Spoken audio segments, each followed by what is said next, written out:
بسم اللہ الرحمن الرحیم، اللہ کے نام سے جو رحمان و رحیم ہے۔ الحمد للہ الذی خلق السماوات والارض وجعل الظلمات والنور ثم الذین کفروا بربهم یعدلون۔ تعریف اللہ کے لیے ہے جس نے زمین اور آسمان بنائے، روشنی اور تاریکیاں پیدا کی، پھر بھی وہ لوگ جنہوں نے دعوت حق کو ماننے سے انکار کر دیا ہے دوسروں کو اپنے رب کا ہمسر ٹھہرا رہے ہیں۔ یاد رہے کہ مخاطب وہ مشرکین عرب ہیں جو اس بات کو تسلیم کرتے تھے کہ زمین و آسمان کا خالق اللہ ہے، وہی دن نکالتا اور رات لاتا ہے، اور اسی نے آفتاب و ماہتاب کو وجود بخشا ہے۔ ان میں سے کسی کا بھی یہ عقیدہ نہ تھا کہ یہ کام لات یا حبل یا عزا یا کسی اور دیوی یا دیوتا کے ہیں، اس لیے ان کو خطاب کرتے ہوئے فرمایا جا رہا ہے کہ نادانو، جب تم خود یہ مانتے ہو کہ زمین و آسمان کا خالق اور گردش لیل و نہار کا فاعل اللہ ہے، تو یہ دوسرے کون ہوتے ہیں کہ ان کے سامنے سجدے کرتے ہو، نظریں اور نیازیں چڑھاتے ہو، دعائیں مانگتے ہو اور اپنی حاجتیں پیش کرتے ہو۔ روشنی کے مقابلے میں تاریکیوں کو بصیغہ جمع بیان کیا گیا، کیونکہ تاریکی نام ہے عدم نور کا، اور عدم نور کے بے شمار مدارج ہیں، اس لیے نور واحد ہے اور تاریکیاں بہت ہیں۔ هو الذي خلقكم من طين ثم قضى أجلا وأجل مسمى عنده ثم أنتم تمترون۔ وہی ہے جس نے تم کو مٹی سے پیدا کیا، پھر تمہارے لیے زندگی کی ایک مدت مقرر کر دی، اور ایک دوسری مدت اور بھی ہے جو اس کے ہاں طے شدہ ہے، مگر تم لوگ ہو کہ شک میں پڑے ہوئے ہو۔ جس نے تم کو مٹی سے پیدا کیا۔ انسانی جسم کے تمام اجزاء زمین سے حاصل ہوتے ہیں، کوئی ایک ذرہ بھی اس میں غیر عرضی نہیں ہے، اس لیے فرمایا کہ تم کو مٹی سے پیدا کیا گیا۔ ایک دوسری مدت اور بھی ہے جو اس کے ہاں طے شدہ ہے، یعنی قیامت کی گھڑی جب کہ تمام اگلے پچھلے انسان سرنو زندہ کیے جائیں گے اور حساب دینے کے لیے اپنے رب کے سامنے حاضر ہوں گے۔ وَهُوَ اللَّهُ فِي السَّمَاوَاتِ وَفِي الْأَرْضِ يَعْلَمُ سِرَّكُمْ وَجَهْرَكُمْ وَيَعْلَمُ مَا تَكْسِبُونَ۔ وہی ایک خدا آسمانوں میں بھی ہے اور زمین میں بھی، تمہارے کھلے اور چھپے سب حال جانتا ہے، اور جو برائی یا بھلائی تم کماتے ہو اس سے خوب واقف ہے۔ وَمَا تَأْتِيهِم مِّنْ آيَةٍ مِّنْ آيَاتِ رَبِّهِمْ إِلَّا كَانُوا عَنْهَا مُعْرِضِينَ۔ لوگوں کا حال یہ ہے کہ ان کے رب کی نشانیوں میں سے کوئی نشانی ایسی نہیں جو ان کے سامنے آئی ہو اور انہوں نے اس سے منہ نہ موڑ لیا ہو۔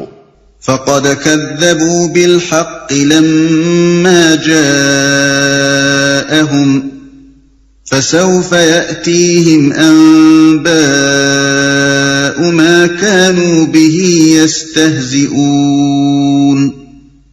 أَلَمْ يَرَوْا كَمْ أَهْلَكْنَا مِنْ قَبْلِهِمْ مِنْ قَرْنٍ مَكَّنَّاهُمْ فِي الْأَرْضِ مَا لَمْ نُمَكِّنْ لَكُمْ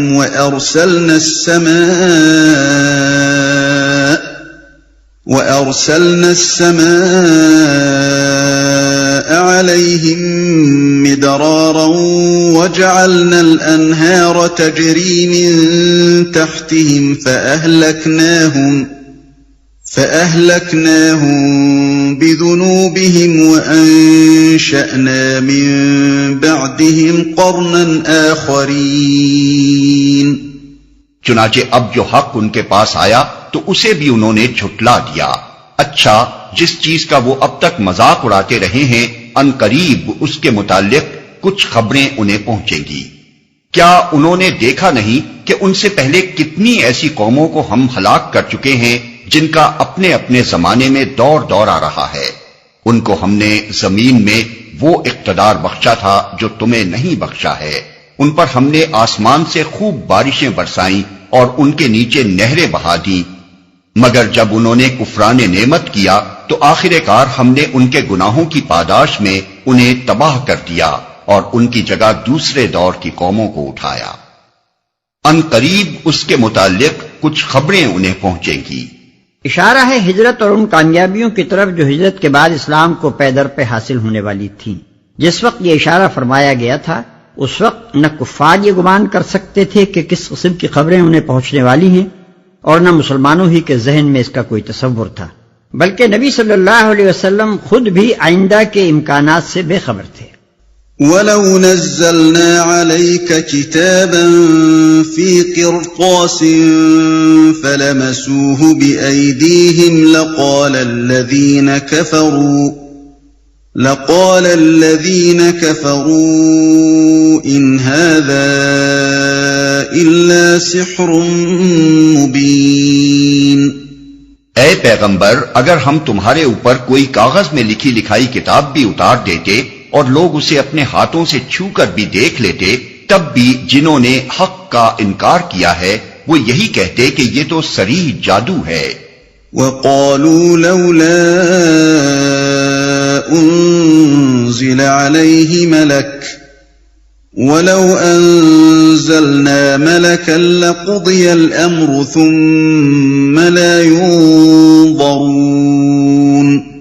کہتے ہیں کہ اس نبی پر کوئی فرشتہ کیوں نہیں اتارا گیا؟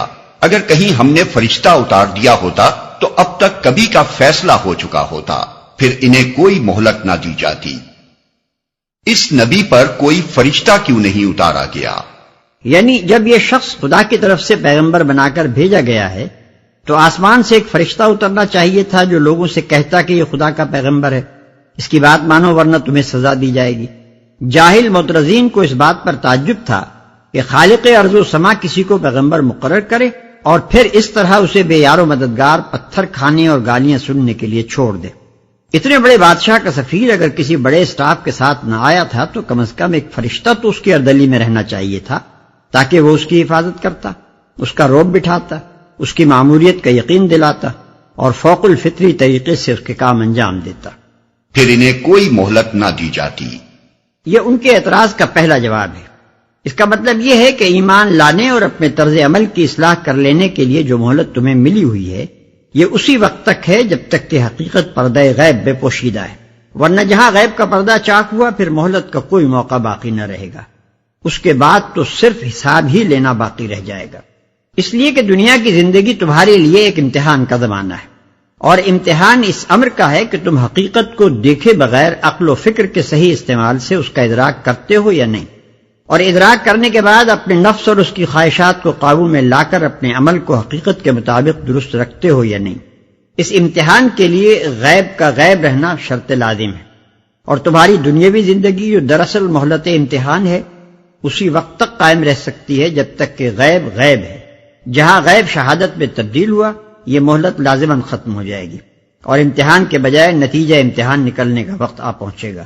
لہذا تمہارے مطالبے کے جواب میں یہ ممکن نہیں ہے کہ تمہارے سامنے فرشتے کو اس کی اصلی صورت میں نمایاں کر دیا جائے، کیونکہ اللہ تعالیٰ ابھی تمہارے امتحان کی مدت ختم نہیں کرنا چاہتا۔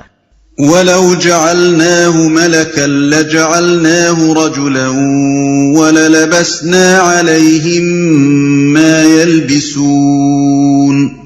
اور اگر ہم فرشتے کو اتارتے تب بھی اسے انسانی شکل ہی میں اتارتے اور اس طرح انہیں اسی شبے میں مبتلا کر دیتے جس میں اب یہ مبتلا ہیں۔ یہ ان کے اعتراض کا دوسرا جواب ہے۔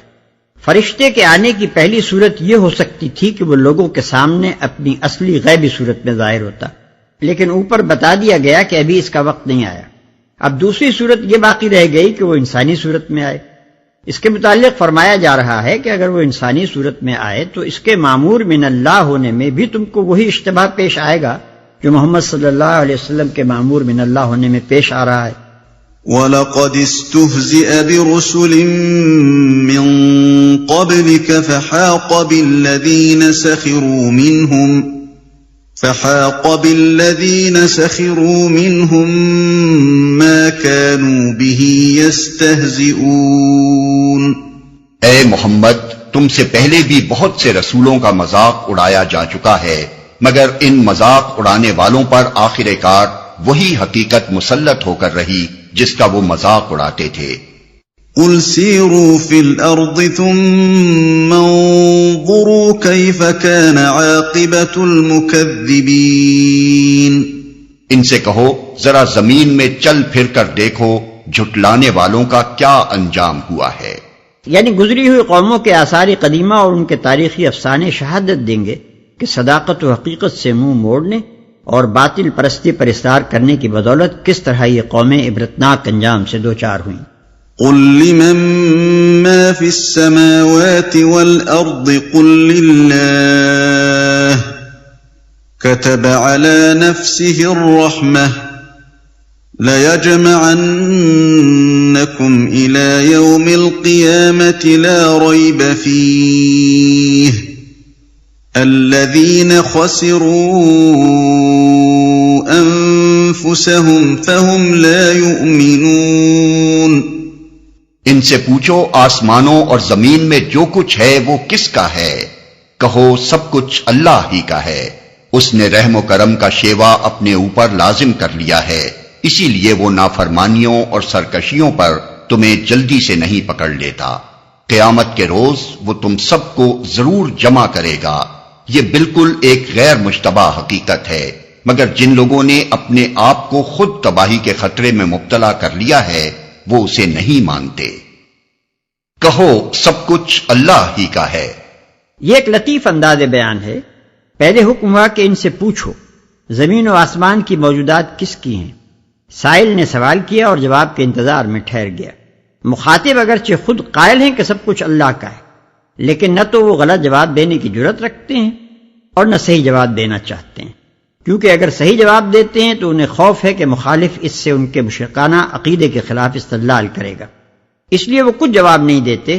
تب حکم ہوتا ہے کہ تم خود ہی کہو کہ سب کچھ اللہ کا ہے۔ وَلَهُ مَا سَكَنَ فِي اللَّيْلِ وَالنَّهَارِ وَهُوَ السَّمِيعُ الْعَلِيمُ۔ رات کے اندھیرے اور دن کے اجالے میں جو کچھ ٹھہرا ہوا ہے سب اللہ کا ہے اور وہ سب کچھ سنتا اور جانتا ہے۔ قل اغير الله اتخذ وليا فاطر السماوات والارض وهو يطعم ولا يطعم قل اني امرت ان اكون اول من اسلم ولا تكونن من المشركين۔ کہو اللہ کو چھوڑ کر کیا میں کسی اور کو اپنا سرپرست بنا لوں، اس خدا کو چھوڑ کر جو زمین و آسمان کا خالق ہے اور جو روزی دیتا ہے روزی لیتا نہیں ہے۔ کہو مجھے تو یہی حکم دیا گیا ہے کہ سب سے پہلے میں اس کے آگے سر تسلیم خم کروں، اور تاکید کی گئی ہے کہ کوئی شرک کرتا ہے تو کرے، تو بہرحال مشرکوں میں شامل نہ ہو۔ جو روزی دیتا ہے روزی لیتا نہیں ہے۔ اس میں ایک لطیف تعریض ہے۔ مشرکوں نے اللہ کے سوا جن جن کو اپنا خدا بنا رکھا ہے وہ سب اپنے ان بندوں کو رزق دینے کے بجائے الٹا ان سے رزق پانے کے محتاج۔ کوئی فرعون خدائی کے ٹھاٹ نہیں جما سکتا جب تک کہ اس کے بندے اسے ٹیکس اور نذرانے نہ دیں۔ کسی صاحب قبر کی شان معبودیت قائم نہیں ہو سکتی جب تک کہ اس کے پرستار اس کا شاندار مقبرہ تعمیر نہ کریں۔ کسی دیوتا کا دربار خداوندی سج نہیں سکتا جب تک کہ اس کے پجاری اس کا مجسمہ بنا کر کسی عالیشان مندر میں نہ رکھیں اور اس کو تزئین و آرائش کے سامانوں سے آراستہ نہ کریں۔ سارے بناوٹی خدا بیچارے خود اپنے بندوں کے محتاج ہیں، صرف ایک خداوند عالم ہی وہ حقیقی خدا ہے جس کی خدائی آپ اپنے بلبوتے پر قائم ہے اور جو کسی کی مدد کا محتاج نہیں بلکہ سب اسی کے محتاج ہے۔ قل انی اخاف ان عصیت ربی عذاب یوم عظیم۔ کہو اگر میں اپنے رب کی نافرمانی کروں تو ڈرتا ہوں کہ ایک بڑے خوفناک دن مجھے سزا بھگتنی پڑے گی۔ من يصرف عنه يومئذ فقد رحمه وذلك الفوز المبين۔ اس دن جو سزا سے بچ گیا اس پر اللہ نے بڑا ہی رحم کیا اور یہی نمایاں کامیابی ہے۔ وَإِن يَمْسَسْكَ اللَّهُ بِضُرٍّ فَلَا كَاشِفَ لَهُ إِلَّا هُوَ وَإِن يَمْسَسْكَ بِخَيْرٍ فَهُوَ عَلَى كُلِّ شَيْءٍ قَدِيرٌ۔ اگر اللہ تمہیں کسی قسم کا نقصان پہنچائے تو اس کے سوا کوئی نہیں جو تمہیں اس نقصان سے بچا سکے، اور اگر وہ تمہیں کسی بھلائی سے بہرہ مند کرے تو وہ ہر چیز پر قادر ہے۔ وَهُوَ الْقَاهِرُ فَوْقَ عِبَادِهِ وَهُوَ الْحَكِيمُ الْخَبِيرُ۔ وہ اپنے بندوں پر کامل اختیارات رکھتا ہے اور دانا اور باخبر ہے۔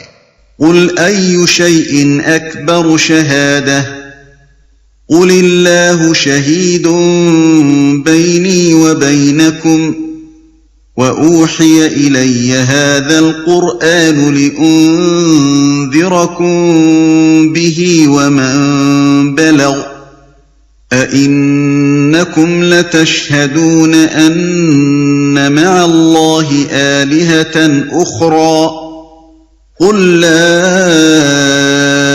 أَشْهَدُ قُلْ إِنَّمَا هُوَ إِلَٰهٌ وَاحِدٌ وَإِنَّنِي بَرِيءٌ مِّمَّا تُشْرِكُونَ۔ ان سے پوچھو کس کی گواہی سب سے بڑھ کر ہے؟ کہو میرے اور تمہارے درمیان اللہ گواہ ہے، اور یہ قرآن میری طرف بذریعہ وحی بھیجا گیا ہے تاکہ تمہیں اور جس جس کو یہ پہنچے سب کو متنبع کر دوں۔ کیا واقعی تم لوگ یہ شہادت دے سکتے ہو کہ اللہ کے ساتھ دوسرے خدا بھی ہیں؟ کہو میں تو اس کی شہادت ہرگز نہیں دے سکتا۔ کہو خدا تو وہی ایک ہے اور میں اس شرک سے قطعی بیزار ہوں جس میں تم مبتلا ہو۔ کہو میرے اور تمہارے درمیان اللہ گواہ ہے، یعنی اس بات پر گواہ ہے کہ میں اس کی طرف سے مامور ہوں اور جو کچھ کہہ رہا ہوں اسی کے حکم سے کہہ رہا ہوں۔ کیا واقعی تم لوگ یہ شہادت دے سکتے ہو کہ اللہ کے ساتھ دوسرے خدا بھی ہیں؟ کسی چیز کی شہادت دینے کے لیے محض قیاس یا گمان کافی نہیں ہے، بلکہ اس کے لیے علم ہونا ضروری ہے جس کی بنا پر آدمی یقین کے ساتھ کہہ سکے کہ ایسا ہے۔ پس سوال کا مطلب یہ ہے کہ کیا واقعی تمہیں یہ علم ہے کہ اس جہان ہست و بود میں خدا کے سوا اور بھی کوئی کارفرما حاکم ذی اختیار ہے جو بندگی و پرستش کا مستحق ہو؟ میں تو اس کی شہادت ہرگز نہیں دے سکتا۔ یعنی اگر تم علم کے بغیر محض جھوٹی شہادت دینا چاہتے ہو تو دو، میں تو ایسی شہادت نہیں دے سکتا۔ الذين آتيناهم الكتاب يعرفونه كما يعرفون أبناءهم الذين خسروا أنفسهم فهم لا يؤمنون۔ جن لوگوں کو ہم نے کتاب دی ہے وہ اس بات کو اس طرح غیر مشتبہ طور پر پہچانتے ہیں جیسے ان کو اپنے بیٹوں کے پہچاننے میں کوئی اشتباہ پیش نہیں آتا، مگر جنہوں نے اپنے آپ کو خود خسارے میں ڈال دیا ہے وہ اسے نہیں مانتے، جیسے ان کو اپنے بیٹوں کے پہچاننے میں کوئی اشتباہ پیش نہیں آتا۔ یعنی کتب آسمانی کا علم رکھنے والے اس حقیقت کو غیر مشتبہ طور پر پہچانتے ہیں کہ خدا ایک ہی ہے اور خدائی میں کسی کا کچھ حصہ نہیں ہے۔ جس طرح کسی کا بچہ بہت سے بچوں میں ملا جلا کھڑا ہو تو وہ الگ پہچان لے گا کہ اس کا بچہ کون سا ہے، اسی طرح جو شخص کتاب الہی کا علم رکھتا ہو وہ الوہیت کے متعلق لوگوں کے بے شمار مختلف عقیدوں اور نظریوں کے درمیان بلا کسی شک و اشتباہ کے یہ پہچان لیتا ہے کہ ان میں سے امر حق کون سا ہے۔ وَمَنْ أَظْلَمُ مِمَّنِ افْتَرَى عَلَى اللَّهِ كَذِبًا أَوْ كَذَّبَ بِآيَاتِهِ إِنَّهُ لَا يُفْلِحُ الظَّالِمُونَ۔ اور اس شخص سے بڑھ کر ظالم کون ہوگا جو اللہ پر جھوٹا بہتان لگائے یا اللہ کی نشانیوں کو جھٹلائے؟ یقیناً ایسے ظالم کبھی فلاح نہیں پا سکتے۔ اس شخص سے بڑھ کر ظالم کون ہوگا جو اللہ پر جھوٹا بہتان لگائے؟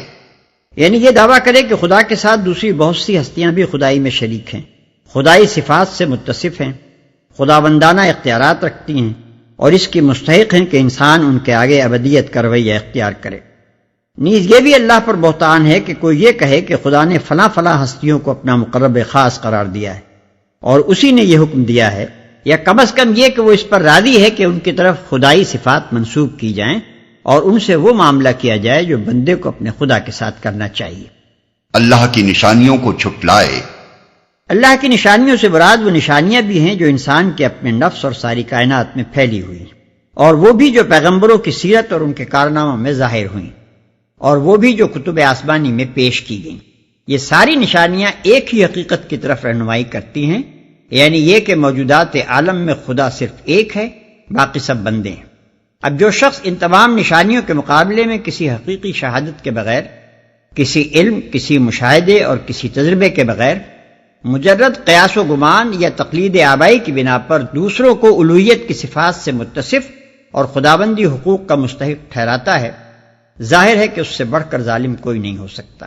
وہ حقیقت و صداقت پر ظلم کر رہا ہے، اپنے نفس پر ظلم کر رہا ہے، اور کائنات کی ہر اس چیز پر ظلم کر رہا ہے جس کے ساتھ وہ اس غلط نظریے کی بنا پر کوئی معاملہ کرتا ہے۔ وَيَوْمَ نَحْشُرُهُمْ جَمِيعًا ثُمَّ نَقُولُ لِلَّذِينَ أَشْرَكُوا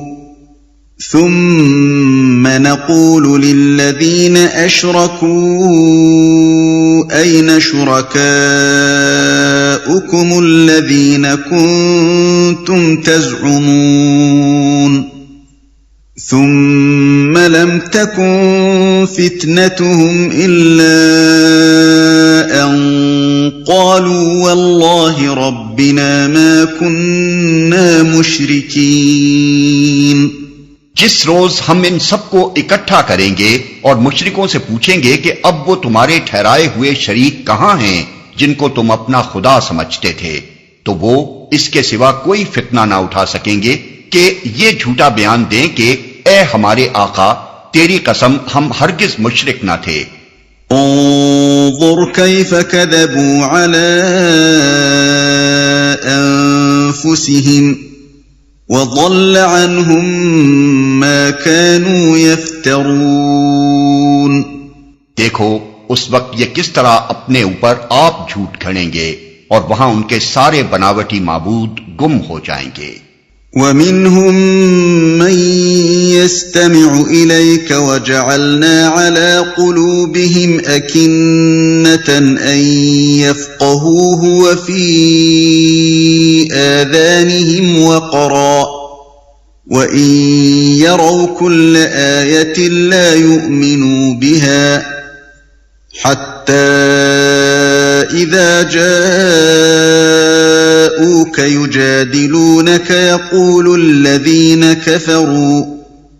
يقول الذين كفروا إن هذا إلا أساطير الأولين۔ ان میں سے بعض لوگ ایسے ہیں جو کان لگا کر تمہاری بات سنتے ہیں، مگر حال یہ ہے کہ ہم نے ان کے دلوں پر پردے ڈال رکھے ہیں جن کی وجہ سے وہ اس کو کچھ نہیں سمجھتے، اور ان کے کانوں میں گرانی ڈال دی ہے کہ سب کچھ سننے پر بھی کچھ نہیں سنتے۔ وہ خواہ کوئی نشانی دیکھ لیں اس پر ایمان لا کر نہ دیں گے۔ حد یہ ہے کہ جب وہ تمہارے پاس آ کر تم سے جھگڑتے ہیں تو ان میں سے جن لوگوں نے انکار کا فیصلہ کر لیا ہے وہ ساری باتیں سننے کے بعد یہی کہتے ہیں کہ یہ ایک داستان پارینہ کے سوا کچھ نہیں، کہ سب کچھ سننے پر بھی کچھ نہیں سنتے۔ یہاں یہ بات ملحوظ رہے کہ قانون فطرت کے تحت جو کچھ دنیا میں واقع ہوتا ہے اسے اللہ تعالیٰ اپنی طرف منسوب فرماتا ہے، کیونکہ دراصل اس قانون کا بنانے والا اللہ ہی ہے، اور جو نتائج اس قانون کے تحت رونما ہوتے ہیں وہ سب حقیقت میں اللہ کے اذن و ارادے کے تحت ہی رونما ہوا کرتے ہیں۔ ہر دھرم منکرین حق کا سب کچھ سننے پر بھی کچھ نہ سننا اور دائی حق کی کسی بات کا ان کے دل میں نہ اترنا ان کی ہٹ دھرمی اور تعصب اور جبوت کا فطری نتیجہ ہے۔ قانون فطرت یہی ہے کہ جو شخص ضد پر اتر آتا ہے اور بے تعصبی کے ساتھ صداقت پسند انسان کا سا رویہ اختیار کرنے پر تیار نہیں ہوتا، اس کے دل کے دروازے ہر اس صداقت کے لیے بند ہو جاتے ہیں جو اس کی خواہشات کے خلاف۔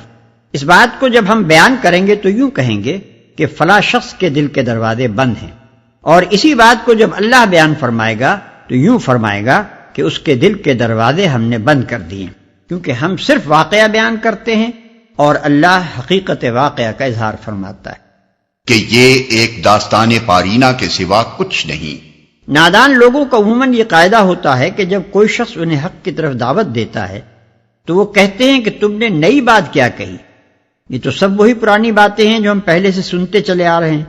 گویا ان احمقوں کا نظریہ یہ ہے کہ کسی بات کے حق ہونے کے لیے اس کا نیا ہونا بھی ضروری ہے، اور جو بات پرانی ہے وہ حق نہیں ہے، حالانکہ حق ہر زمانے میں ایک ہی رہا ہے اور ہمیشہ ایک ہی رہے گا۔ خدا کے دیے ہوئے علم کی بنا پر جو لوگ انسانوں کی رہنمائی کے لیے آگے بڑھے ہیں وہ سب قدیم ترین زمانے سے ایک ہی امر حق کو پیش کرتے آئے ہیں، اور آئندہ بھی جو اس منبع علم سے فائدہ اٹھا کر کچھ پیش کرے گا وہ اسی پرانی بات کو دہرائے گا۔ البتہ نئی بات صرف وہی لوگ نکال سکتے ہیں جو خدا کی روشنی سے محروم ہو کر ازلی و ابدی حقیقت کو نہیں دیکھ سکتے اور اپنے ذہن کی اپج سے کچھ نظریات گھڑ کر انہیں حق کے نام سے پیش کرتے ہیں۔ اس قسم کے لوگ بلا شبہ ایسے نادرہ کار ہو سکتے ہیں کہ وہ بات کہیں جو ان سے پہلے کبھی دنیا میں کسی نے نہ کہی ہو۔ وَهُمْ يَنْهَوْنَ عَنْهُ وَيَنْأَوْنَ عَنْهُ وَإِنْ يُهْلِكُونَ إِلَّا أَنفُسَهُمْ وَمَا يَشْعُرُونَ۔ وہ اس امر حق کو قبول کرنے سے لوگوں کو روکتے ہیں اور خود بھی اس سے دور بھاگتے ہیں۔ وہ سمجھتے ہیں کہ اس حرکت سے وہ تمہارا کچھ بگاڑ رہے ہیں، حالانکہ دراصل وہ خود اپنی ہی تباہی کا سامان کر رہے ہیں، مگر انہیں اس کا شعور نہیں ہے۔ وَلَوْ تَرَىٰ إِذْ وُقِفُوا عَلَى النَّارِ فَقَالُوا يَا لَيْتَنَا نُرَدُّ وَلَا نُكَذِّبَ بِآيَاتِ رَبِّنَا وَنَكُونَ مِنَ الْمُؤْمِنِينَ۔ کاش تم اس وقت کی حالت دیکھ سکتے جب وہ دوزخ کے کنارے کھڑے کیے جائیں گے۔ اس وقت وہ کہیں گے کہ کاش کوئی صورت ایسی ہو کہ ہم دنیا میں پھر واپس بھیجے جائیں اور اپنے رب کی نشانیوں کو نہ جھٹلائیں اور ایمان لانے والوں میں شامل ہوں۔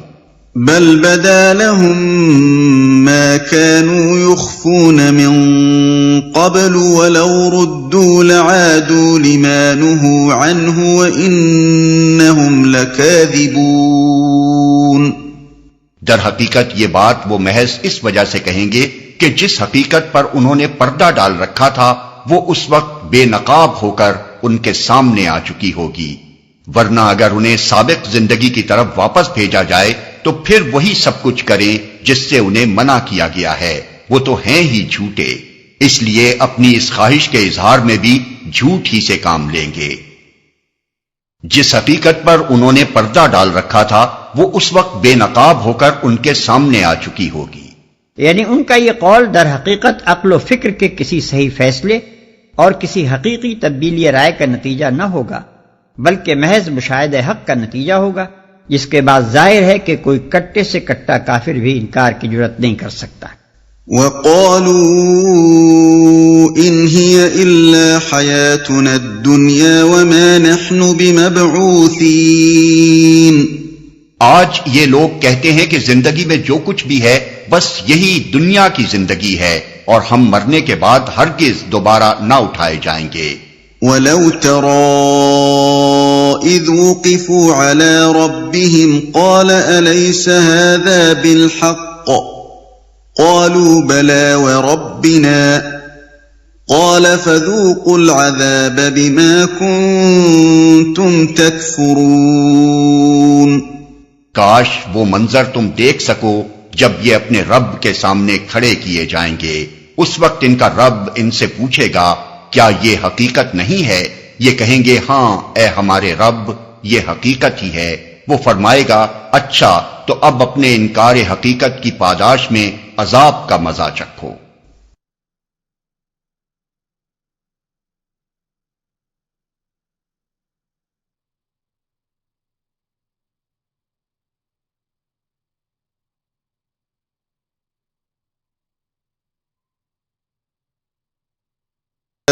إِذَا جَاءَتْهُمُ السَّاعَةُ بَغْتَةً قَالُوا يَا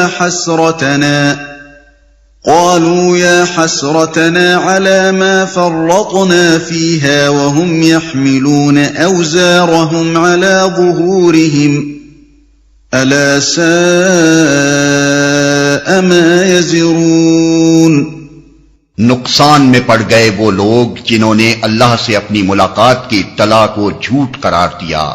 جب اچانک وہ گھڑی آ جائے گی تو یہی لوگ کہیں گے افسوس ہم سے اس معاملے میں کیسی تقصیر ہوئی، اور ان کا حال یہ ہوگا کہ اپنی پیٹھوں پر اپنے گناہوں کا بوجھ لادے ہوئے ہوں گے۔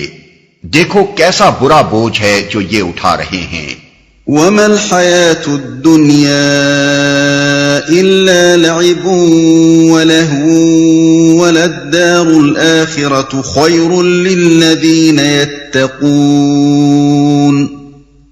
أَفَلَا تَعْقِلُونَ۔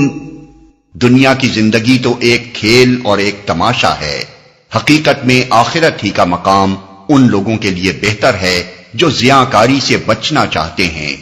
پھر کیا تم لوگ عقل سے کام نہ لوگے؟ دنیا کی زندگی تو ایک کھیل اور ایک تماشا ہے۔ اس کا یہ مطلب نہیں کہ دنیا کی زندگی میں کوئی سنجیدگی نہیں ہے اور یہ محض کھیل اور تماشے کے طور پر بنائی گئی۔ دراصل اس کا مطلب یہ ہے کہ آخرت کی حقیقی اور پائیدار زندگی کے مقابلے میں یہ زندگی ایسی ہے جیسے کوئی شخص کچھ دیر کھیل اور تفریح میں دل بہلائے اور پھر اصل سنجیدہ کاروبار کی طرف واپس ہو جائے۔ نیز اسے کھیل اور تماشے سے تشبیہ اس لیے بھی دی گئی ہے کہ یہاں حقیقت کے مخفی ہونے کی وجہ سے بے بصیرت اور ظاہر پرست انسانوں کے لیے غلط فہمیوں میں مبتلا ہونے کے بہت سے اسباب موجود ہیں، اور ان غلط فہمیوں میں پھنس کر لوگ حقیقت نفس العملی کے خلاف ایسے عجیب طرز عمل اختیار کرتے ہیں جن کی بدولت ان کی زندگی محض ایک کھیل اور تماشا بن کر رہ جاتی ہے۔ مثلا جو شخص یہاں بادشاہ بن کر بیٹھتا ہے اس کی حیثیت حقیقت میں تھیٹر کے اس مصنوعی بادشاہ سے مختلف نہیں ہوتی جو تاج پہن کر جلوہ افروز ہوتا ہے اور اس طرح حکم چلاتا ہے گویا کہ وہ واقعی بادشاہ ہے، حالانکہ حقیقی بادشاہی کی اس کو ہوا تک نہیں لگی ہوتی۔ ڈائریکٹر کے ایک اشارے پر وہ معزول ہو جاتا ہے، قید کیا جاتا ہے اور اس کے قتل تک کا فیصلہ صادر ہو جاتا ہے۔ ایسے ہی تماشے اس دنیا میں ہر طرف ہو رہے ہیں۔ کہیں کسی ولی یا دیوی کے دربار سے حاجت روائیاں ہو رہی ہیں، حالانکہ وہاں حاجت روائی کی طاقت کا نام و نشان تک موجود نہیں۔ کہیں کوئی غیب دانی کے کمالات کا مظاہرہ کر رہا ہے، حالانکہ غیب کے علم کا وہاں شائبہ تک نہیں۔ کہیں کوئی لوگوں کا رزاق بنا ہوا ہے، حالانکہ ایک بیچارہ خود اپنے رزق کے لیے کسی اور کا محتاج ہے۔ کہیں کوئی اپنے آپ کو عزت اور ذلت دینے والا، نفع اور نقصان پہنچانے والا سمجھے بیٹھا ہے اور یوں اپنی کبریائی کے ڈنکے بجا رہا ہے گویا کہ وہی گرد و پیش کی ساری مخلوق کا خدا ہے، حالانکہ بندگی کی ذلت کا داغ اس کی پیشانی پر لگا ہوا ہے اور قسمت کا ایک ذرا سا جھٹکا اسے کبریائی کے مقام سے گرا کر انہی لوگوں کے قدموں میں پامال کرا سکتا ہے جن پر وہ کل تک خدائی کر رہا تھا۔ یہ سب کھیل جو دنیا کی چند روزہ زندگی میں کھیلے جا رہے ہیں، موت کی ساعت آتے ہی یکلخت ختم ہو جائیں گے، اور اس سرحد سے پار ہوتے ہی انسان اس عالم میں پہنچ جائے گا جہاں سب کچھ عین مطابق حقیقت ہوگا، اور جہاں دنیاوی زندگی کی ساری غلط فہمیوں کے چھلکے اتار کر ہر انسان کو دکھا دیا جائے گا کہ وہ صداقت کا کتنا جوہر اپنے ساتھ لایا ہے جو میزان حق میں کسی وزن اور کسی قدر و قیمت کا حامل ہو سکتا ہے۔ قد نعلم إنه لا يحزنك الذي يقولون فإنهم لا يكذبونك ولكن الظالمين بآيات الله يجحدون۔ اے محمد ہمیں معلوم ہے کہ جو باتیں یہ لوگ بناتے ہیں ان سے تمہیں رنج ہوتا ہے، لیکن یہ لوگ تمہیں نہیں جھٹلاتے بلکہ یہ ظالم دراصل اللہ کی آیات کا انکار کر رہے ہیں۔ واقعہ یہ ہے کہ جب تک محمد صلی اللہ علیہ وسلم نے اللہ کی آیات سنانی شروع نہ کی تھی، آپ کی قوم کے سب لوگ آپ کو امین اور صادق سمجھتے تھے اور آپ کی راست بازی پر کامل اعتماد رکھتے تھے۔ انہوں نے آپ کو جھٹلایا اس وقت جبکہ آپ نے اللہ کی طرف سے پیغام پہنچانا شروع کیا، اور اس دوسرے دور میں بھی ان کے اندر کوئی شخص ایسا نہ تھا جو شخصی حیثیت سے آپ کو جھوٹا قرار دینے کی جرات کر سکتا ہو۔ آپ کے کسی سخت سے سخت مخالف نے بھی کبھی آپ پر یہ الزام نہیں لگایا کہ آپ دنیا کے کسی معاملے میں کبھی جھوٹ بولنے کے مرتکب ہوئے ہیں۔ انہوں نے جتنی آپ کی تکذیب کی وہ محض نبی ہونے کی حیثیت سے کی۔ آپ کا سب سے بڑا دشمن ابو جہل تھا، اور حضرت علی رضی اللہ عنہ کی روایت ہے کہ ایک مرتبہ اس نے خود نبی صلی اللہ علیہ وسلم سے گفتگو کرتے ہوئے کہا، انا لا نکذبک ولکن نکذب ما جئت بہ۔ ہم آپ کو تو جھوٹا نہیں کہتے، یعنی ہم آپ کو تو جھوٹا نہیں کہتے مگر جو کچھ آپ پیش کر رہے ہیں اسے جھوٹ قرار دیتے ہیں۔ جنگ بدر کے موقع پر اخنس بن شریق نے تخلیہ میں ابو جہل سے پوچھا کہ یہاں میرے اور تمہارے سوا کوئی تیسرا موجود نہیں ہے، سچ بتاؤ کہ محمد کو تم سچا سمجھتے ہو یا جھوٹا؟ اس نے جواب دیا کہ خدا کی قسم محمد ایک سچا آدمی ہے، عمر بھر کبھی جھوٹ نہیں بولا، مگر جب لوا اور سقائیت اور حجابت اور نبوت سب کچھ بنی قصی ہی کے حصے میں آ جائے تو بتاؤ باقی سارے قریش کے پاس کیا رہ گیا؟ اسی بنا پر یہاں اللہ تعالیٰ اپنے نبی کو تسلی دے رہا ہے کہ تکذیب دراصل تمہاری نہیں بلکہ ہماری کی جا رہی، اور جب ہم تحمل و بردباری کے ساتھ اسے برداشت کیے جا رہے ہیں اور ڈھیل پر ڈھیل دیے جاتے ہیں تو تم کیوں مضطرب ہوتے ہو؟ وَلَقَدْ كُذِّبَتْ رُسُلٌ مِّن قَبْلِكَ فَصَبَرُوا عَلَى مَا كُذِّبُوا وَأُوذُوا حَتَّى أَتَاهُمْ نَصْرُنَا وَلَا مُبَدِّلَ لِكَلِمَاتِ اللَّهِ وَلَقَدْ جَاءَكَ مِن نَّبَإِ الْمُرْسَلِينَ۔ تم سے پہلے بھی بہت سے رسول جھٹلائے جا چکے ہیں، مگر اس تکذیب پر اور ان اذیتوں پر جو انہیں پہنچائی گئیں انہوں نے صبر کیا یہاں تک کہ انہیں ہماری مدد پہنچ گئی۔ اللہ کی باتوں کو بدلنے کی طاقت کسی میں نہیں ہے، اور پچھلے رسولوں کے ساتھ جو کچھ پیش آیا اس کی خبریں تمہیں پہنچ ہی چکی ہیں۔ اللہ کی باتوں کو بدلنے کی طاقت کسی میں نہیں ہے۔ یعنی اللہ نے حق اور باطل کی کشمکش کے لیے جو قانون بنا دیا ہے اسے تبدیل کرنا کسی کے بس میں نہیں ہے۔ حق پرستوں کے لیے ناگزیر ہے کہ وہ ایک طویل مدت تک آزمائشوں کی بھٹی میں تپائے جائیں، اپنے صبر کا، اپنی راست بازی کا، اپنے ایثار اور اپنی فداکاری کا، اپنے ایمان کی پختگی اور اپنے توکل علی اللہ کا امتحان دیں، مصائب اور مشکلات کے دور سے گزر کر اپنے اندر وہ صفات پرورش کریں جو صرف اسی دشوار گزار گھاٹی میں پرورش پا سکتی ہیں، اور ابتداً خالص اخلاق فاضلہ و سیرت صالحہ کے ہتھیاروں سے جاہلیت پر فتح حاصل کر کے دکھائیں۔ اس طرح جب وہ اپنا اسلحہ ہونا ثابت کر دیں گے تب اللہ کی نصرت ٹھیک اپنے وقت پر ان کی دستگیری کے لیے آ پہنچے گی، وقت سے پہلے وہ کسی کے لائے نہیں آ سکتی۔ وَإِن كَانَ كَبُرَ عَلَيْكَ إِعْرَاضُهُمْ فَإِنِ اسْتَطَعْتَ أَن تَبْتَغِيَ نَفَقًا فِي الْأَرْضِ أَوْ سُلَّمًا فِي السَّمَاءِ فَتَأْتِيَهُم بِآيَةٍ وَلَوْ شَاءَ اللَّهُ لَجَمَعَهُمْ عَلَى الْهُدَى فَلَا تَكُونَنَّ مِنَ الْجَاهِلِينَ۔ تاہم اگر ان لوگوں کی بے رخی تم سے برداشت نہیں ہوتی تو اگر تم میں کچھ زور ہے تو زمین میں کوئی سرنگ ڈھونڈو یا آسمان میں سیڑھی لگاؤ اور ان کے پاس کوئی نشانی لانے کی کوشش کرو۔ اگر اللہ چاہتا تو ان سب کو ہدایت پر جمع کر سکتا تھا، لہذا نادان مت بنو اور ان کے پاس کوئی نشانی لانے کی کوشش کرو۔ نبی صلی اللہ علیہ وسلم جب دیکھتے تھے کہ اس قوم کو سمجھاتے سمجھاتے مدتیں گزر گئی ہیں اور کسی طرح یہ راستے پر نہیں آتی تو بسا اوقات آپ کے دل میں یہ خواہش پیدا ہوتی تھی کہ کاش کوئی نشانی خدا کی طرف سے ایسی ظاہر ہو جس سے ان لوگوں کا کفر ٹوٹے اور یہ میری صداقت تسلیم کر لیں۔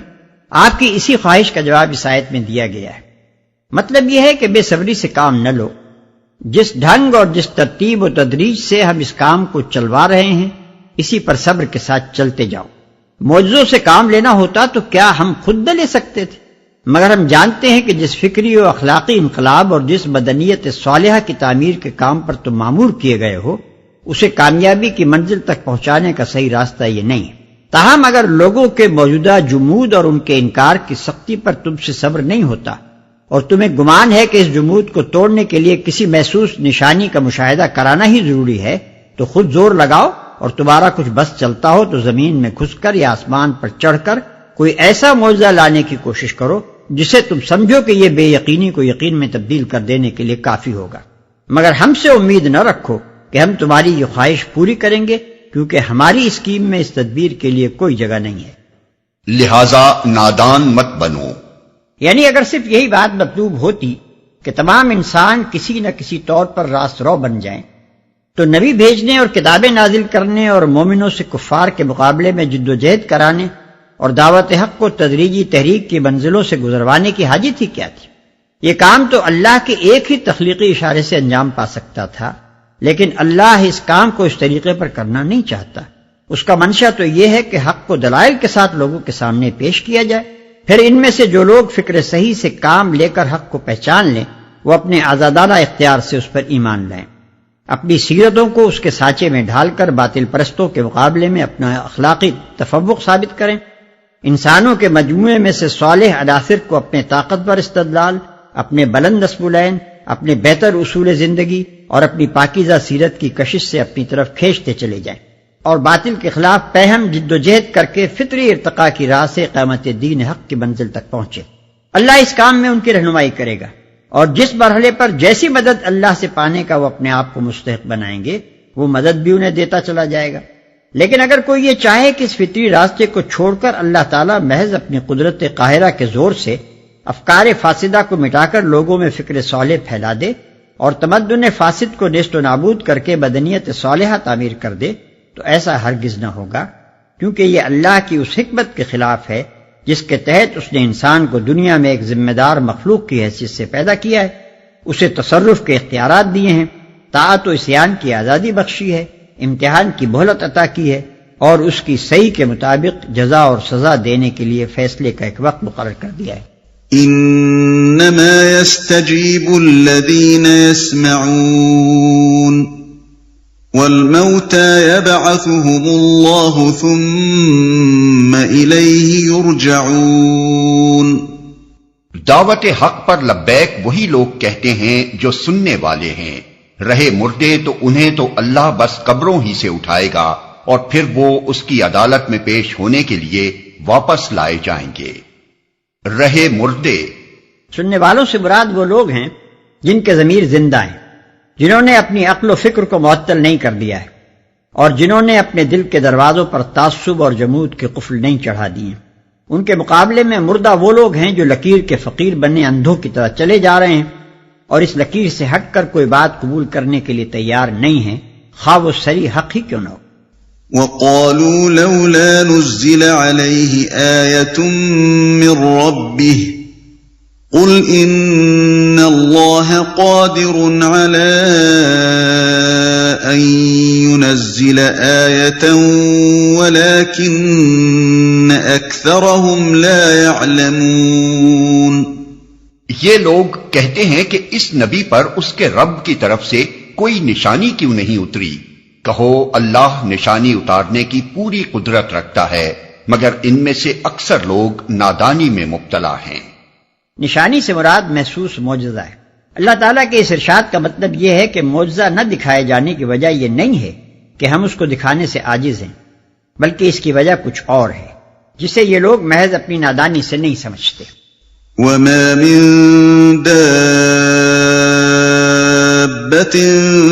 في الأرض ولا طائر يطير بجناحيه إلا أمثالكم ما فرطنا في الكتاب من شيء ثم إلى ربهم يحشرون۔ زمین میں چلنے والے کسی جانور اور ہوا میں پروں سے اڑنے والے کسی پرندے کو دیکھ لو، یہ سب تمہاری ہی طرح کی انواع ہیں، ہم نے ان کی تقدیر کے نوشتے میں کوئی کسر نہیں چھوڑی ہے، پھر یہ سب اپنے رب کی طرف سمیٹے جاتے ہیں۔ والذین کذبوا بآیاتنا صم وبکم فی الظلمات من يشاء الله يضلله ومن يشاء يجعله على صراط مستقيم۔ مگر جو لوگ ہماری نشانیوں کو جھٹلاتے ہیں وہ بہرے اور گونگے ہیں، تاریکیوں میں پڑے ہوئے ہیں۔ اللہ جسے چاہتا ہے بھٹکا دیتا ہے اور جسے چاہتا ہے سیدھے رستے پر لگا دیتا ہے۔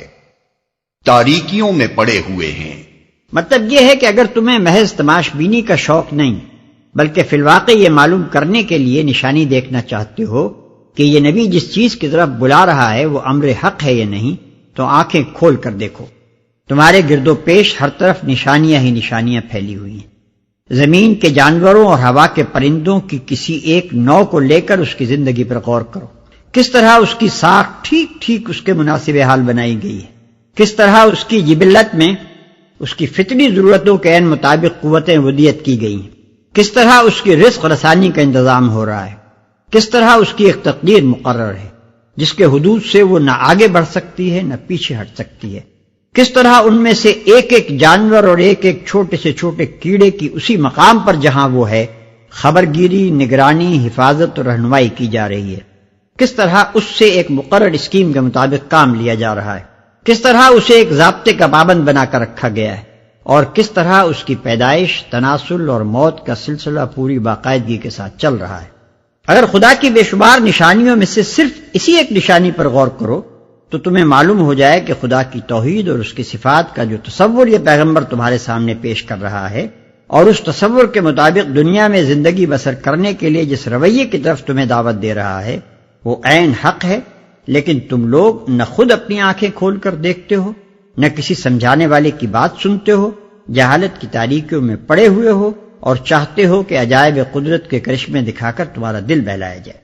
اور جسے چاہتا ہے سیدھے رستے پر لگا دیتا ہے۔ خدا کا بھٹکانا یہ ہے کہ ایک جہالت پسند انسان کو آیات الہی کے مطالعے کی توفیق نہ بخشی جائے، اور ایک متعصب غیر حقیقت پسند طالب علم اگر آیات الہی کا مشاہدہ کرے بھی تو حقیقت رسی کے نشانات اس کی آنکھ سے اوجھل رہے ہیں، اور غلط فہمیوں میں الجھانے والی چیزیں اسے حق سے دور اور دور تک کھینچتی چلی جائیں۔ بخلاف اس کے اللہ کی ہدایت یہ ہے کہ ایک طالب حق کو علم کے ذرائع سے فائدہ اٹھانے کی توفیق بخشی جائے، اور اللہ کی آیات میں اسے حقیقت تک پہنچنے کے نشانات ملتے چلے جائیں۔ ان تینوں کیفیتوں کی بکثرت مثالیں آئے دن ہمارے سامنے آتی رہتی ہیں۔ بکثرت انسان ایسے ہیں جن کے سامنے آفاق اور انفس میں اللہ کی بے شمار نشانیاں پھیلی ہوئی ہیں، مگر وہ جانوروں کی طرح انہیں دیکھتے ہیں اور کوئی سبق حاصل نہیں کرتے۔ اور بہت سے انسان ہیں جو حیوانیات یعنی زولوجی، نباتیات یعنی باٹنی، حیاتیات یعنی بائیولوجی، ارضیات یعنی جیولوجی، فلکیات یعنی ایسٹرونومی، عضویات یعنی فزیولوجی، علم التشریح یعنی اناٹومی اور سائنس کی دوسری شاخوں کا مطالعہ کرتے ہیں، تاریخ، آثار قدیمہ اور علوم اجتماع سوشل سائنسز کی تحقیق کرتے ہیں، اور ایسی ایسی نشانیاں ان کے مشاہدے میں آتی ہیں جو قلب کو ایمان سے لبریز کر دیں، مگر چونکہ وہ مطالعے کا آغاز ہی تعصب کے ساتھ کرتے ہیں اور ان کے پیش نظر دنیا اور اس کے فوائد و منافع کے سوا کچھ نہیں ہوتا، اس لیے اس مشاہدے کے دوران میں ان کو صداقت تک پہنچانے والی کوئی نشانی نہیں ملتی، بلکہ جو نشانی بھی سامنے آتی ہے وہ انہیں الٹی دہریت، الحاد، مادہ پرستی اور نیچریت ہی کی طرف کھینچ لے جاتی ہے۔ ان کے مقابلے میں ایسے لوگ بھی ناپید نہیں ہیں جو آنکھیں کھول کر اس کارگاہ عالم کو دیکھتے ہیں، اور ان کا حال یہ ہے کہ برگے درختان سبز در نظر ہوشیار، ہر ورق دفتریست معرفت کردگار، یعنی ایک عقل مند آدمی کی نظر میں سبز درختوں کے پتے اللہ کی معرفت کے دفتر ہیں۔ قل أرأيتكم إن أتاكم عذاب الله أو أتتكم الساعة أغير الله تدعون إن كنتم صادقين۔ ان سے کہو ذرا غور کر کے بتاؤ، اگر کبھی تم پر اللہ کی طرف سے کوئی بڑی مصیبت آ جاتی ہے یا آخری گھڑی آ پہنچتی ہے تو کیا اس وقت تم اللہ کے سوا کسی اور کو پکارتے ہو؟ بولو اگر تم سچے ہو۔ بل إياه تدعون فيكشف ما تدعون إليه إن شاء وتنسون ما تشركون۔ اس وقت تم اللہ ہی کو پکارتے ہو، پھر اگر وہ چاہتا ہے تو اس مصیبت کو تم پر سے ٹال دیتا ہے۔ ایسے موقعوں پر تم اپنے ٹھہرائے ہوئے شریکوں کو بھول جاتے ہو۔ گزشتہ آیت میں ارشاد ہوا تھا کہ تم ایک نشانی کا مطالبہ کرتے ہو، اور حال یہ ہے کہ تمہارے گرد و پیش ہر طرف نشانیاں ہی نشانیاں پھیلی ہوئی ہیں۔ اس سلسلے میں پہلے مثال کے طور پر حیوانات کی زندگی کے مشاہدے کی طرف توجہ دلائی گئی۔ اس کے بعد اب ایک دوسری نشانی کی طرف اشارہ فرمایا جا رہا ہے جو خود منکرین حق کے اپنے نفس میں موجود۔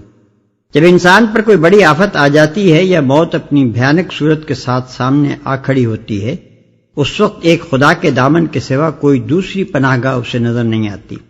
بڑے بڑے مشرک ایسے موقع پر اپنے معبودوں کو بھول کر خدا واحد کو پکارنے لگتے ہیں۔ کٹے سے کٹا دہریہ تک خدا کے آگے دعا کے لیے ہاتھ پھیلا دیتا ہے۔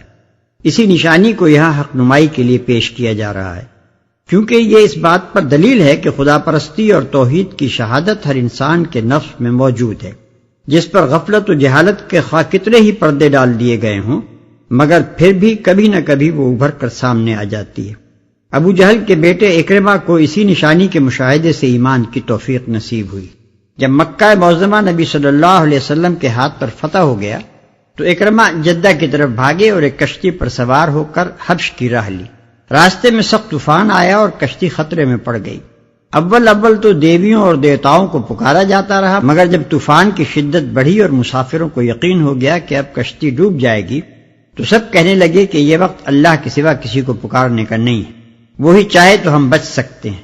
اس وقت اکرمہ کی آنکھیں کھلیں اور ان کے دل نے آواز دی کہ اگر یہاں اللہ کے سوا کوئی مددگار نہیں تو کہیں اور کیوں ہو؟ یہی تو وہ بات ہے جو اللہ کا وہ نیک بندہ ہمیں 20 برس سمجھا رہا ہے اور ہم خامخواہ اس سے لڑ رہے ہیں۔ یہ اکرمہ کی زندگی میں فیصلہ کن لمحہ تھا۔ انہوں نے اسی وقت خدا سے عہد کیا کہ اگر میں اس طوفان سے بچ گیا تو سیدھا محمد صلی اللہ علیہ وسلم کے پاس جاؤں گا اور ان کے ہاتھ میں ہاتھ دے دوں گا۔ چنانچہ انہوں نے اپنے اس عہد کو پورا کیا اور بعد میں آ کر نہ صرف مسلمان ہوئے بلکہ اپنی بقیہ عمر اسلام کے لیے جہاد کرتے گزار دی۔ وَلَقَدْ أَرْسَلْنَا إِلَىٰ أُمَمٍ مِّن قَبْلِكَ فَأَخَذْنَاهُم بِالْبَأْسَاءِ وَالضَّرَّاءِ لَعَلَّهُمْ يَتَضَرَّعُونَ۔ تم سے پہلے بہت سی قوموں کی طرف ہم نے رسول بھیجے اور ان قوموں کو مصائب و آلام میں مبتلا کیا تاکہ وہ عاجزی کے ساتھ ہمارے سامنے جھک جائیں۔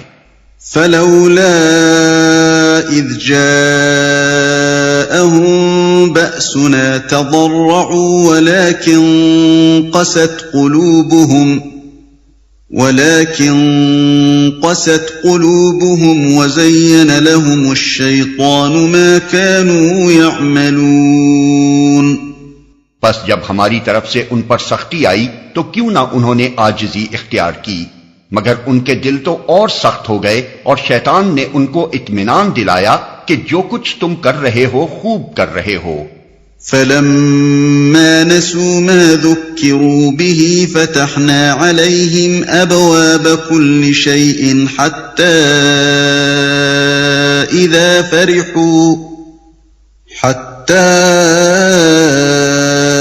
إِذَا فَرِحُوا بِمَا أُوتُوا أَخَذْنَاهُمْ بَغْتَةً فَإِذَا هُمْ مُبْلِسُونَ۔ پھر جب انہوں نے اس نصیحت کو جو انہیں کی گئی تھی بھلا دیا تو ہم نے ہر طرح کی خوشحالیوں کے دروازے ان کے لیے کھول دیے، یہاں تک کہ جب وہ ان بخششوں میں جو انہیں عطا کی گئی تھی خوب مگن ہو گئے تو اچانک ہم نے انہیں پکڑ لیا، اور اب حال یہ تھا کہ وہ ہر خیر سے مایوس تھے۔ فَقُطِعَ دَابِرُ الْقَوْمِ الَّذِينَ ظَلَمُوا وَالْحَمْدُ لِلَّهِ رَبِّ الْعَالَمِينَ۔ اس طرح ان لوگوں کی جڑ کاٹ کر رکھ دی گئی جنہوں نے ظلم کیا تھا، اور تعریف ہے اللہ رب العالمین کے لیے کہ اس نے ان کی جڑ کاٹ دی۔ قُلْ أَرَأَيْتُمْ إِنْ أَخَذَ اللَّهُ سَمْعَكُمْ وَأَبْصَارَكُمْ وَخَتَمَ عَلَى قُلُوبِكُمْ مَنْ إِلَٰهٌ غَيْرُ اللَّهِ يَأْتِيكُمْ بِهِ انظُرْ كَيْفَ نُصَرِّفُ الْآيَاتِ ثُمَّ هُمْ يَصْدِفُونَ۔ اے محمد ان سے کہو، کبھی تم نے یہ بھی سوچا کہ اگر اللہ تمہاری بینائی اور سماعت تم سے چھین لے اور تمہارے دلوں پر مہر کر دے تو اللہ کے سوا اور کون سا خدا ہے جو یہ قوتیں تمہیں واپس دلا سکتا ہو؟ دیکھو کس طرح ہم بار بار اپنی نشانیاں ان کے سامنے پیش کرتے ہیں اور پھر یہ کس طرح ان سے نظر چرا جاتے ہیں۔ اگر اللہ تمہاری بینائی اور سماعت تم سے چھین لے اور تمہارے دلوں پر مہر کر دے. یہاں دلوں پر مہر کرنے سے مراد سوچنے اور سمجھنے کی قوتیں سلب کر لینا ہے. قل أرأيتكم إن أتاكم عذاب الله بغتة أو جهرة هل يهلك إلا القوم الظالمون. کہو کبھی تم نے سوچا کہ اگر اللہ کی طرف سے اچانک یا علانیہ تم پر عذاب آ جائے تو کیا ظالم لوگوں کے سوا کوئی اور ہلاک ہوگا؟ وما نرسل المرسلين إلا مبشرين ومنذرين فمن آمن وأصلح فلا خوف عليهم ولا هم يحزنون. ہم جو رسول بھیجتے ہیں اسی لیے تو بھیجتے ہیں کہ وہ نیک کردار لوگوں کے لیے خوشخبری دینے والے اور بد کرداروں کے لیے ڈرانے والے ہوں. پھر جو لوگ ان کی بات مان لیں اور اپنے طرز عمل کی اصلاح کر لیں ان کے لیے کسی خوف اور رنج کا موقع نہیں ہے. والذین كذبوا بآیاتنا يمسهم العذاب بما كانوا يفسقون. اور جو ہماری آیات کو جھٹلائیں وہ اپنی نافرمانیوں کی پاداش میں سزا بھگت کر رہیں گے. قل لا اقول لكم عندي خزائن الله ولا اعلم الغيب ولا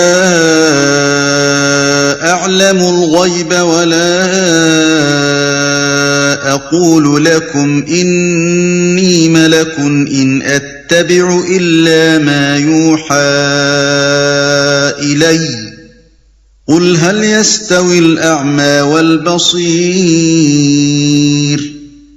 أفلا تتفكرون.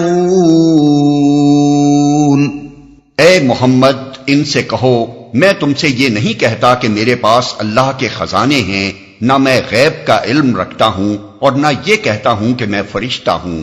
میں تو صرف اس وحی کی پیروی کرتا ہوں جو مجھ پر نازل کی جاتی ہے. پھر ان سے پوچھو کیا اندھا اور آنکھوں والا دونوں برابر ہو سکتے ہیں؟